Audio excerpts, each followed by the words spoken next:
to you from Wingspan, the celebrated board game designed by Elizabeth Hargrave.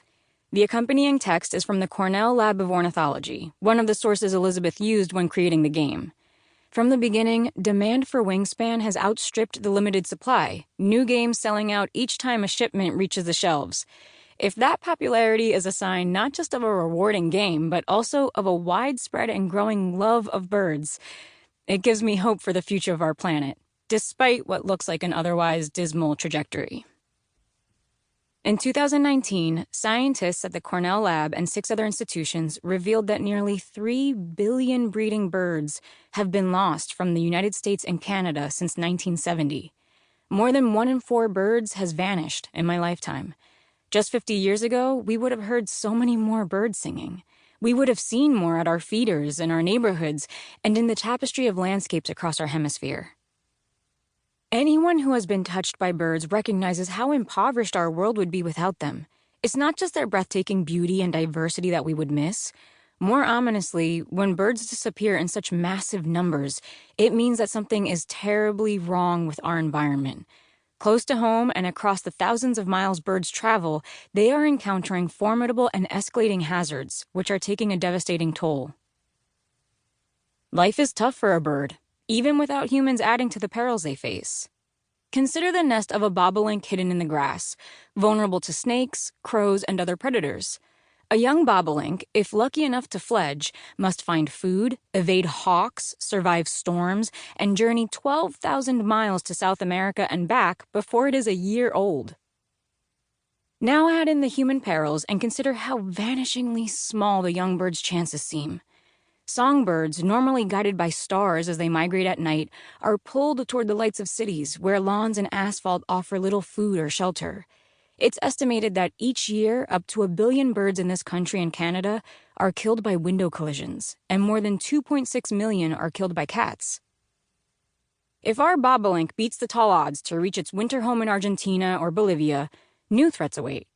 Seen as a pest of rice crops, it may be shot, poisoned, or trapped and sold as a cage bird. If it survives the flight back to North America, it may mate and build a nest only to see a mower come to harvest hay, destroying the eggs or young in its path. Scientists say that one factor takes a bigger toll than any other: habitat destruction. With agricultural intensification and the loss of native grasslands, 720 million grassland birds, 53% of these populations, have vanished from North America since 1970. Aerial insectivores, birds like swallows, nighthawks, and flycatchers, are down by 32%. Forests across the continent contain 1 billion fewer birds.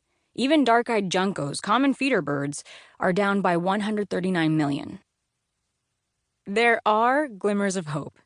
Birds are resilient when given a chance. There are 35 million more waterfowl and 15 million more raptors today than in 1970, thanks to conservation efforts that set aside and/or restored habitats and banned the harmful pesticide DDT.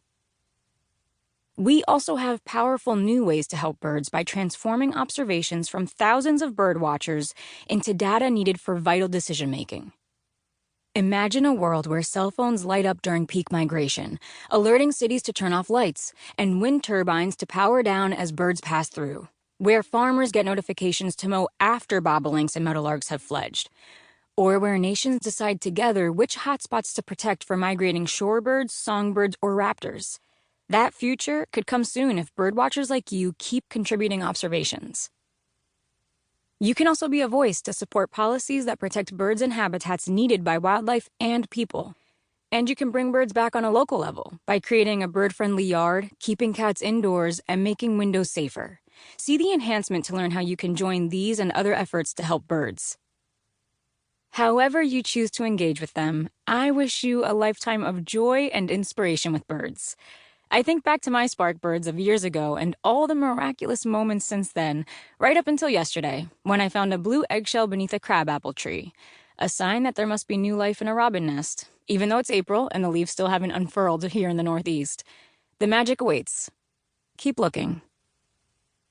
Miyoko Chu, Senior Director of Communications, Cornell Lab of Ornithology. Introduction.